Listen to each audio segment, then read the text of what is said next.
উনি সারা রাজনীতি জীবনে শুধু মিথ্যা কথাই বলেছেন, এখনও মিথ্যা কথা বলছেন। উনার এই মিথ্যা কথা শুনে এবার মাইনরিটিরা ওনার কথা শুনছে না। মাইনরিটির লোকেরাও বুঝে নিয়েছে যে উনি ইউজ অ্যান্ড থ্রো আছেন।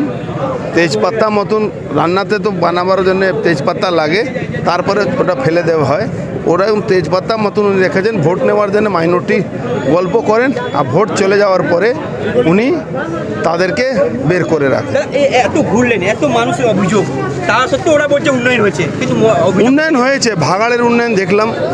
ওখানকার মা বোনরা, ছোট ছোট শিশুরা শ্বাসকষ্টে কত কষ্ট পাচ্ছে এটা দেখে বোঝা গেল।